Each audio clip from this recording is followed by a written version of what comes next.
Hello बच्चों, आज का जो वीडियो है वो आपके नंबर सिस्टम के ऊपर बेस्ड है, जिसमें कि आज हम नंबर्स के बारे में पढ़ेंगे। कौन कौन से नंबर होते हैं, कितने टाइप्स के नंबर होते हैं। तो आज की वीडियो पूरे नंबर्स पे डिटेल है। तो आइए स्टार्ट करते हैं। तो आज का टॉपिक है हमारा नंबर सिस्टम। Number system. अब ये नंबर सिस्टम जो है ये आपका क्लास 8 से लेके और 10 तक इसमें जो है तीनों ये क्या करेगा, कवर करेगा यहाँ पे, ठीक है ना। तो आइए स्टार्ट करते हैं नंबर से। अब देखिए, अब आपको पता है कि नंबर्स बहुत टाइप्स के होते हैं, अलग अलग, ठीक है ना। अब जैसे आप लोगों को सिंपल पता है 0 1 2 3 4 इस तरह से बहुत सारे नंबर होते हैं, ठीक है ना। तो आइए स्टार्ट करते हैं। तो सबसे पहले जो नंबर होता है वो होता है नेचुरल नंबर। Natural number. अब नेचुरल नंबर क्या होता है? नेचुरल नंबर जो 1 से स्टार्ट होते हैं, 1 2 3 4 5 इस तरह से एसो। अब देखिए, अभी 3 डॉट का मतलब क्या है? एसो। देखिए, नंबर कभी भी जो है खत्म नहीं होते, इसकी कोई लिमिट नहीं है, ठीक है ना। ये इनडिफाइंड है, इनफाइनाइट है, ठीक है ना, नॉट डिफाइंड है मतलब। तो ऐसे नंबर जो कि 1 से स्टार्ट होते हैं इन्हें हम कहते हैं नेचुरल नंबर। इसके बाद नेक्स्ट आता है whole number. Whole number. Whole number. अब होल नंबर कौन होते हैं? जो 0 से स्टार्ट होते हैं, 1 0 1 2 3 4 5 एंड सो ऑन, ठीक है। तो होल नंबर देखिए, अब होल नंबर और नेचुरल में क्या डिफरेंस है? नेचुरल नंबर जो है आपके 1 से स्टार्ट होते हैं, होल नंबर आपके 0 से स्टार्ट होते हैं। इसके बाद थर्ड होता है इसमें इंटीजर्स। इंटीजर्स। इंटीजर्स क्या होते हैं? ऐसे इंटीजर्स ऐसे नंबर होते हैं जिनमें कि नेगेटिव नंबर भी आते हैं, पॉजिटिव नंबर भी आते हैं और जीरो भी आते हैं, यानी कि negative number, zero and positive number. इसको हम इस तरह से लिखा सकते हैं जैसे -3 -2 -1 0 1 2 3। तो इस तरह से जो ये नंबर जिनमें कि ऑल नेगेटिव नंबर भी होते हैं और पॉजिटिव, नेगेटिव एंड पॉजिटिव और इंक्लूडिंग जीरो, तो ऐसे नंबर होते हैं इंटीजर्स, ठीक है। जैसे कि आपने नंबर लाइन, अब देखिए नंबर लाइन में आप, ठीक है, नंबर लाइन में हमेशा जो है सेंटर में कौन होता है? जीरो होता है। और जीरो के लेफ्ट हैंड साइड कैसे नंबर होते हैं? नेगेटिव नंबर होते हैं। और जीरो के राइट हैंड साइड में होते हैं पॉजिटिव नंबर, ठीक है ना। तो इस तरह से जो हम नंबर लाइन में इसको ड्रॉ करते हैं इन्हें हम बोलते हैं इंटीजर्स। इसके बाद नेक्स्ट जो है वो होते हैं रैशनल नंबर। Rational number. अब देखिए रैशनल नंबर क्या होता है? देखिए, अब आपका जो इंपॉर्टेंट वाला टॉपिक वो यहीं पर है कि रैशनल नंबर। अब रैशनल नंबर कौन नंबर होते हैं कि ऐसे नंबर जिनको हम P अपॉन Q की फॉर्म में लिख सकते हैं। अब P अपॉन Q, अब P अपॉन Q क्या चीज है? देखिए, ये बेसिकली क्या होता है कि देखिए ऐसे नंबर जिनको कि हम क्या लिखते हैं? फ्रैक्शन की फॉर्म में, ठीक है। फ्रैक्शन क्या होता है? जिसमें कि एक न्यूमरेटर होता है और एक डिनोमिनेटर होता है, ठीक है ना। तो बेसिकली ये क्या होते हैं? फ्रैक्शन होते हैं, डिनोमिनेटर, ठीक है ना। यानी अच्छा P अपॉन Q की फॉर्म में, और यहाँ पे एक कंडीशन होती है कि 0 इज नॉट इक्वल टू 0, यानी कि यहाँ पे 0 कभी, ये Q जो होता है वो कभी भी 0 नहीं हो सकता है, ठीक है ना। तो ऐसे नंबर जो कि P अपॉन Q की फॉर्म में होते हैं वो होते हैं आपके रैशनल नंबर, ठीक है। अब इसमें कंडीशन कौन कौन सी होती है? देखिए, इसमें सबसे पहला होता है कि जो आपके P अपॉन Q की फॉर्म में होंगे, ठीक है। अब इसमें कंडीशन कौन कौन सी बनती है कि ऐसे नंबर एक तो जो रिपीटेड होंगे, रिपीटेड होंगे, ठीक है। एक जो क्या होंगे, ठीक है, एक पूरी तरह से क्या हो जाएंगे? डिवाइडेड हो जाएंगे। डिवाइडेड मतलब क्या होगा? ये पूरी तरह से मतलब सॉल्व हो जाएंगे। जैसे एग्जांपल के तौर पर मैंने लिखा 1/2। अब 1/2 इसको अगर आप सॉल्व करेंगे तो कितना आएगा? 0.5 आएगा। यहीं पे अगर मैं आपसे बोलूं 1/3, तो 1/3 कितना बनेगा? 0.3333। अब देखिए ध्यान से इन दो नंबरों को देखिए, एक में तो ये पूरा क्या हो रहा है? डिवाइड हो जा रहा है, ठीक है ना, इसका आंसर आ जा रहा है पूरा पूरा। दूसरे वाले में ये रिपीट हो रहा है, यानी कि ये जो है सॉल्व नहीं हो रहा है। अभी देखिए यहाँ पे ये रिपीट हो रहा है, एक ही नंबर रिपीट हो रहा है बार बार, ठीक है ना। तो ये दोनों कंडीशन जिसमें अप्लाई होती है वो होते हैं रैशनल नंबर, ठीक है। अच्छा, अब जीरो कैसा नंबर होता है? जीरो, तो जीरो आपका क्या होता है? रैशनल नंबर होता है। क्यों होता है जीरो आपका रैशनल नंबर? क्योंकि देखिए जीरो को हम क्या लिख सकते हैं? फ्रैक्शन की फॉर्म में लिख सकते हैं, 0.2 0.2 इस तरह से, ठीक है ना। 0/0 कभी भी नहीं होगा। क्यों नहीं होगा? क्योंकि 0/0 नहीं होगा, क्योंकि यहाँ पे जो Q आ रहा है वो आपका क्या आ रहा है? डिनोमिनेटर में आ रहा है, ठीक है। और कंडीशन क्या थी कि Q is not equal to 0, ठीक है ना। तो इस तरह से, तो ये आपके नंबर्स हो गए। इसमें जो आपका नेक्स्ट आता है वो होता है इसमें irrational number. Irrational number. Irrational number. अब इरेशनल नंबर कौन होते हैं? देखिए, अब सिंपली है जस्ट इसका कन्वर्स, ठीक है। रैशनल नंबर का कन्वर्स क्या होगा? देखिए, एक तो जो P अपॉन Q की फॉर्म में नहीं हो सकते हैं, ठीक है ना, वो होते हैं आपके इरेशनल नंबर। इरेशनल नंबर का एग्जांपल जैसे कि पाई। अच्छा, अब पाई की वैल्यू कितनी होती है 22/7। इसको अगर हम इक्वलाइज ये सॉल्व करेंगे तो कितना बनेगा 3.14286, यानी ये आगे भी आता चला जाएगा। तो देखिए ऐसे नंबर जिसमें कि ना तो नॉट रिपीटेड, इसमें रिपीटेड नहीं होगा, ठीक है, और नॉट टर्मिनेटेड, नॉट टर्मिनेटेड। अब टर्मिनेट मतलब क्या होगा, जिसमें देखिए इस तरह से, जैसे कि अगर मैं यहाँ पे कोई भी नंबर, ठीक है, जैसे मैंने सपोज लिया 22/7, इसी को अगर मैं सॉल्व करूंगा तो ये आंसर आएगा 3.14286, आगे भी आता चला जाएगा। देखिए ना तो इसमें ये नंबर पूरी तरह टर्मिनेट हो रहा है और ना ही इसमें ये नंबर रिपीट हो रहे हैं। तो ऐसे नंबर जो कि ना तो पूरी तरह टर्मिनेट होते हैं और ना ही रिपीट होते हैं, इन नंबरों को बोलते हैं इरेशनल नंबर। इरेशनल नंबर में कौन कौन आते हैं, जो कि एक परफेक्ट स्क्वायर रूट और क्यूब रूट नहीं होते हैं, यानी कि not a perfect square root and cube root. देखिए अब जैसे कि इसमें आपके अगर मैं बोलूं तो √2, √3, ठीक है ना, √2, √3, √5, √7, ठीक है ना। तो ये सारे नंबर कैसे हैं, ये इरेशनल नंबर है, ठीक है ना। अगर हम क्या करेंगे, सॉल्व करेंगे तो ना तो ये टर्मिनेट होंगे और ना ही ये रिपीट होंगे, ठीक है ना। और रैशनल नंबर में जस्ट इसका कन्वर्ट हो जाएगा। देखिए इसमें क्या था, not a perfect square and a cube root, तो सिमिलर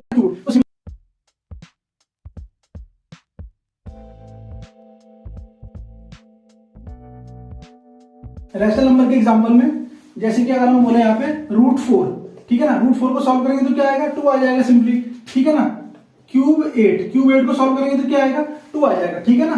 तो यानी कि ऐसे नंबर जो कि क्या होते हैं, परफेक्ट स्क्वायर रूट भी होते हैं और क्यूब रूट भी होते हैं, ये होते हैं हमारे रैशनल नंबर। और इरेशनल नंबर जो कि ठीक है, जो कि जिन्हें की क्या करते हैं P/Q की फॉर्म में नहीं लिख सकते हैं, ना ही वो रिपीट होंगे ना ही वो टर्मिनेट होंगे, ठीक है ना। इस तरह के जो क्या होते हैं नंबर होते हैं, इनको हम क्या बोल सकते हैं, इरेशनल नंबर, ठीक है। अब जैसे कि इसमें ये मैंने आपको बता दिया है कि इसमें ये क्यूब रूट, ठीक है, स्क्वायर रूट जो कि परफेक्ट नहीं होते हैं। अब सपोज मैं एक नंबर लिखता हूं, जैसे एक रैंडमली मैंने कोई नंबर लिखा 0.0100100001, इस तरह से मैं आगे लिख। देखिए अब इस नंबर को आप ध्यान से देखिए, इस नंबर में देखिए क्या हो रहा है, ना तो ये रिपीट हो रहा है और ना ये टर्मिनेट हो रहा है, ठीक है ना। तो ऐसे नंबर क्या होते हैं, इरेशनल नंबर। ये क्या बनेगा, इरेशनल नंबर बनेगा। सिमिलरली अगर मैं एक नंबर और लिखूं 0.11111, इस तरह से, और एक नंबर लिखा मैंने 0.25, तो देखिए इस वाले में तो ये रिपीट हो रहा है कंटिन्यू, और इस वाले में ये क्या हो रहा है, पूरी तरह से टर्मिनेट हो चुका है, यानी इसके आगे कोई भी डिजिट नहीं है और ना इसके आगे ये 3 डॉट है। ये 3 डॉट क्या दिखाते हैं, एस सो ऑन, यानी कि आगे भी नंबर क्या होंगे, आएंगे, ठीक है ना। तो इन दो केस में क्या हो रहा है, ये तो पूरी तरह क्या हो रहा है, टर्मिनेट हो रहा है, और ये आगे क्या हो रहा है, रिपीट हो रहा है। तो जो रिपीट हो या फिर टर्मिनेट हो वो होते हैं आपके रैशनल नंबर, और जो, ठीक है, और ऐसे नंबर जो ना ही आपके टर्मिनेट होंगे और ना ही आपके रिपीट होंगे वो होंगे आपके इरेशनल नंबर, ठीक है। तो ये आपका इरेशनल नंबर और रैशनल नंबर, ठीक है। अब इसी में आपका जो नेक्स्ट टॉपिक आता है वो आता है आपका रैशनलाइजेशन।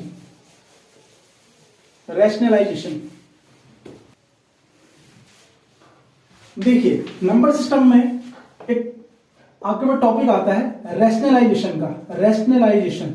अब ये रैशनलाइजेशन क्या है, देखिए सिंपल सी बात है, एग्जांपल के तौर पर आपको समझा रहा हूं। जैसे हमने सपोज कोई नंबर लिखा, मैंने लिखा 2/√3 + √2।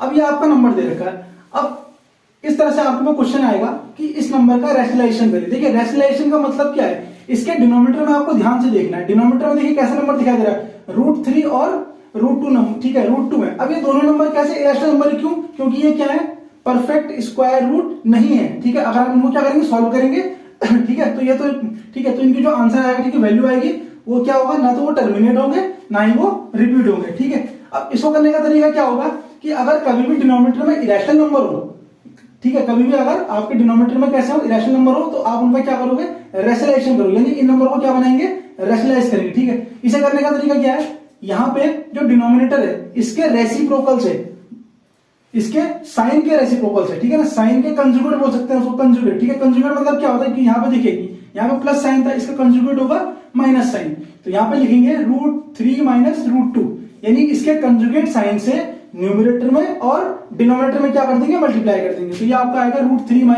√2। इसको सॉल्व करेंगे तो ये बनेगा आपका 2 √3 - √2, और आपका डिनोमिनेटर में क्या आएगा, देखिए अब ये देखिए √3 + √2 है और अगले ब्रैकेट में क्या है √3 माइनस √2 है। देखिए अब इसको आप ऐसे मान सकते हैं कि यहां पे मैंने किया लेट a बराबर √3 एंड b बराबर √2। लेट a बराबर ठीक है ठीक है इतना हो गया। अब यहां से देखिए a plus B and a minus B, a plus B and a minus B. अब ये क्या बनता है a square minus B square. तो ये आइडेंटिटी बन रही है। तो क्या करेंगे यहाँ पे a का स्क्वायर यानी कि √3 का स्क्वायर माइनस √2 का स्क्वायर, इसको सॉल्व करेंगे तो क्या आएगा ये 2√3 माइनस √2। ये तो एज इट इज रहेगा।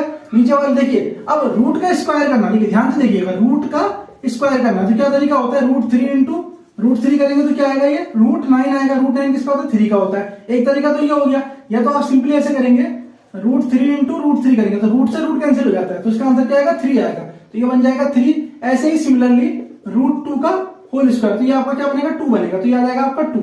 ठीक है तो ये बनेगा आपका 2√3 माइनस √2 अपॉन में कितना आएगा 1, अपॉन में कितना आएगा 1। तो इसका आंसर कितना हो जाएगा 2√3 माइनस √2। तो इसका ये क्या हो चुका है रेशनलाइजेशन हो चुका है इस तरह से। ठीक है ना। अब ये ठीक है तो इस नंबर का पूरी तरह से रेशनलाइजेशन हो चुका है। तो इस तरह से इन क्वेश्चनों को करते हैं।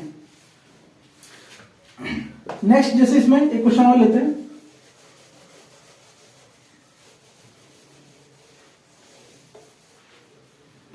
अब सपोज आपके पास एक नंबर लिखा है 1/√5, 1/√5। अब इसका आपको रेशनलाइजेशन करना है। तो देखिए सिंपल, अब देखिए अब यहाँ पे तो कोई साइन वगैरह है नहीं, लेकिन अब आप क्या करेंगे इसको रेशनलाइज करने के लिए क्या करेंगे √5 से न्यूमरेटर में और डिनोमिनेटर में क्या कर देंगे इसका मल्टीप्लाई कर देंगे। तो क्या बनेगा √5 इंटू 1 √5 अपॉन में देखिए √5 इंटू √5 कितना बनेगा ये √25 बनेगा। √25 किसका होता है ये 5 का होता है। तो कितना आ जाएगा इसका आंसर √5 अपॉन में 5। तो इस तरह से आप रेशनलाइजेशन कर सकते हैं।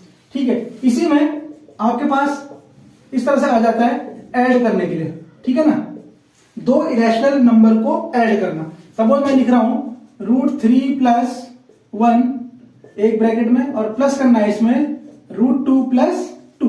अब इसको ऐड करने का तरीका देखिए तो क्या होगा √3 प्लस 1 प्लस √2 प्लस 2। तो अब देखिए अब ये जो इरेशनल नंबर है ये अलग अलग है तो ये ऐड आपस में नहीं होंगे, ये ऐसे रहेंगे। अब ऐड कौन होंगे जो कैसे नंबर है रेशनल नंबर ऐड है। तो 2 प्लस 1 कितना हो गया 3, तो 3 प्लस √2 प्लस √3 इस तरह से ये ऐड हो जाएंगे। ठीक है सिमिलरली अगर मैं सब्ट्रैक्ट की बात करूं सब्ट्रैक्ट, तो सब्ट्रैक्ट में कैसे करेंगे इसी नंबर को देखिए √3 प्लस 1 और सब्ट्रैक्ट करना है इसमें से √2 प्लस 2। तो देखिए क्या होगा √3 प्लस 1। अब देखिए बाहर नेगेटिव साइन है, बाहर नेगेटिव साइन है तो अंदर के साइन चेंज हो जाएंगे। तो माइनस का √2 और माइनस का 2 हो जाएगा। तो कितना आंसर आएगा इसका देखिए अब यहाँ पे प्लस का 1 है और माइनस का 2 है तो क्या आएगा ये √3 ऐसे ही रहेगा, माइनस का √2 रहेगा और माइनस का 1 आ जाएगा। ठीक है 2 माइनस 1 ठीक है और बड़े नंबर का साइन आता तो -1। इस तरह से ये क्या हो जाएगा सब्ट्रैक्ट हो जाएगा। इसी को अगर मैं मल्टीप्लाई करूं ठीक है अगर इसी को मैं मल्टीप्लाई करूं तो मल्टीप्लाई में क्या होगा देखिए √3 प्लस 1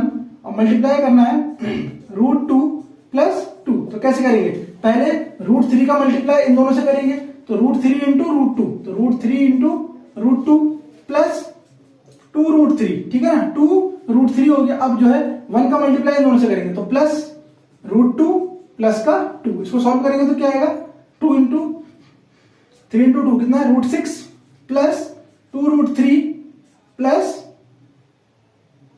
√2 एंड प्लस 2। तो ये इसका आंसर आ जाएगा। ठीक है अब ये ऐड नहीं होंगे आपस में क्यों क्योंकि देखिए अलग अलग है। यहाँ पे क्या है √3 है, यहाँ पे क्या है क्या है 2 है। तो इस तरह से इसका आंसर आ जाएगा। ठीक है ना। तो इस तरह से आप इन क्वेश्चनों को सॉल्व कर सकते हैं। ठीक है और डिवाइड वाली प्रोसेस मैंने आपको बताई थी डिवाइड इस तरह से। ठीक है ना। तो इस तरह से आप इसका रेशनलाइजेशन कर सकते हैं, ये बहुत इंपॉर्टेंट है। ठीक है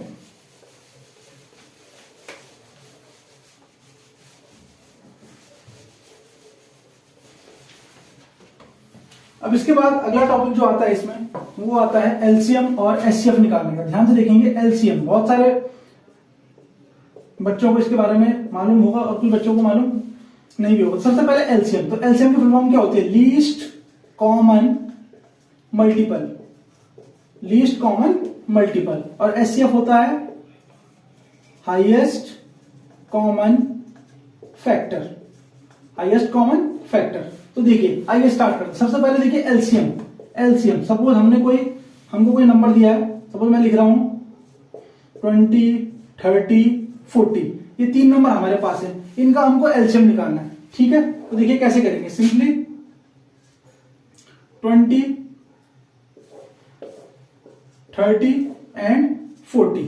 इसको मैं एक साथ लिख रहा हूं, ठीक है, इस तरह से। अब इसका क्या करेंगे, फैक्टराइज करेंगे, ठीक है। फैक्टर करना सबको आना है, ठीक है। फैक्टर करने का तरीका क्या होता है कि कोई छोटा से छोटा नंबर लेना आपने, सपोज मैंने ले लिया 2, ठीक है। स्टार्ट कहां से करना, हमेशा जो है 2 से करते हैं, अगर वो उसमें डिवाइड हो रहा है या नहीं हो रहा है, ठीक है। अगर इसमें डिवाइड नहीं जाएगा तब कौन सा नंबर लेंगे आप, 3 लेंगे। स्टार्ट हमेशा कहां से करना है, 2 से करना है, तो 2 से डिवाइड कराइए 10 बार, या आपका 15 बार, या आपका 20 बार जाएगा। फिर उसके बाद 2 वापस से करना है, 2 5 से 10, अब 15 में नहीं जाएगा तो ये आपका सिमिलर ऐसे ही उतरेगा। इसके बाद आपको 20 में कितनी बार जाएगा, 10 टाइम जाएगा, 2 10 या 20।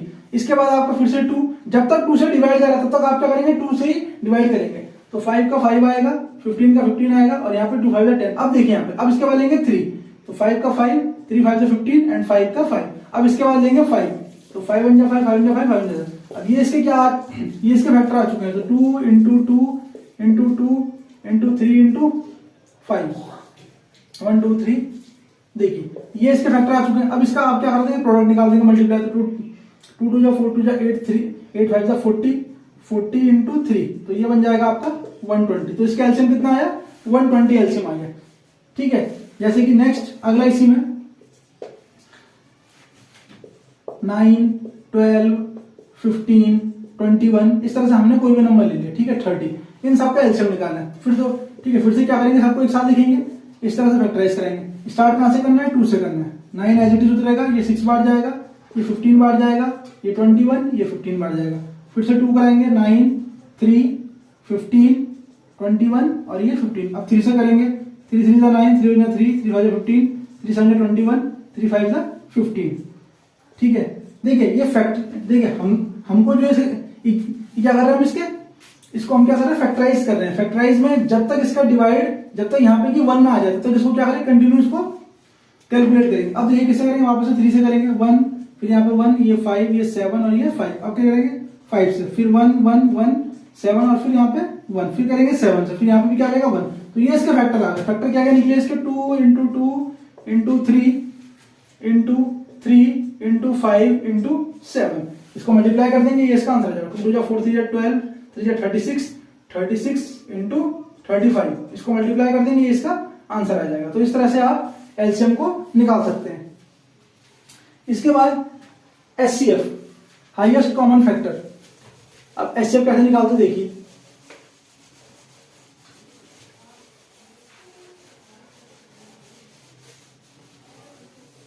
अब आपको एचसीएफ निकालना है। सपोज मैं नंबर दे रहा हूं कुछ, सपोज मैंने बोला 27 35 एंड 49, इनका आपको एचसीएफ निकालना है, ठीक है।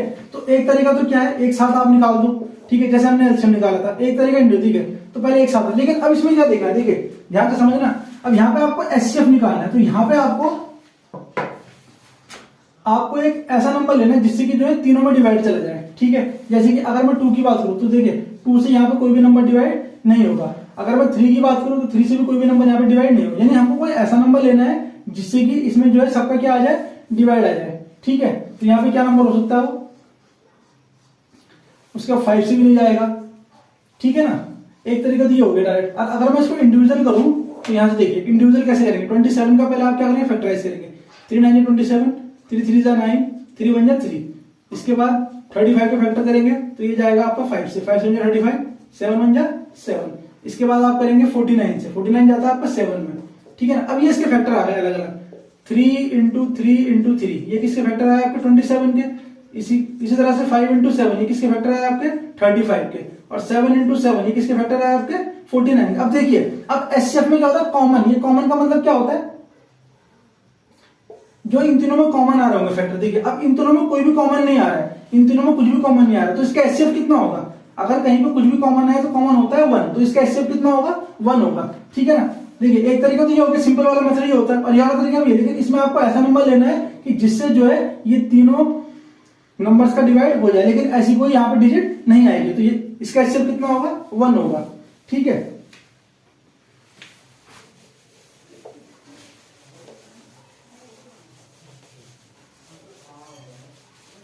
इसी में अगर मैं एचसीएफ की बात करूं, सपोज मैंने बोला 50 एंड 100, हमको इसका एचसीएफ निकालना है, ठीक है ना। तो दोनों को एक साथ लिखेंगे। अब यहां से इसको जो कैलकुलेट करेंगे, जिससे डिवाइड, सबसे पहले 2 से करेंगे, 2 से डिवाइड जाएगा और ये भी जाएगा। अब यहां से अब देखिए अगला नंबर जो आएगा 2, देखिए अब 2 से ये डिवाइड नहीं होगा, तो कोई ऐसा नंबर लेंगे जिससे ये दोनों डिवाइड जाएंगे, तो हम लेंगे 5, 5 5 25 एंड 5 10 जा 50, फिर से 5 लेंगे, 5 1 जा 5, 5 2 जा 10, तो बस यहीं पे रोक दें। क्यों? अब यहाँ पे 1 आ चुका है तो इससे आगे कोई नहीं आएगा, तो इसका जो एचसीएफ बनेगा, ये इसके क्या है, फैक्टर्स हैं, इन्हें बोलते हैं फैक्टर्स, ये फैक्टर्स होते हैं जिससे ये क्या हो रहे हैं, डिवाइड हो रहे हैं प्रॉपर तरीके से। तो 2 इंटू 5 इंटू 5, तो इसको मल्टीप्लाई करेंगे तो ये कितना आएगा 50, तो 50 इसका क्या बनेगा, एचसीएफ बनेगा, यानी 50 और 100 का एचसीएफ बनेगा आपका 50। तो इस तरह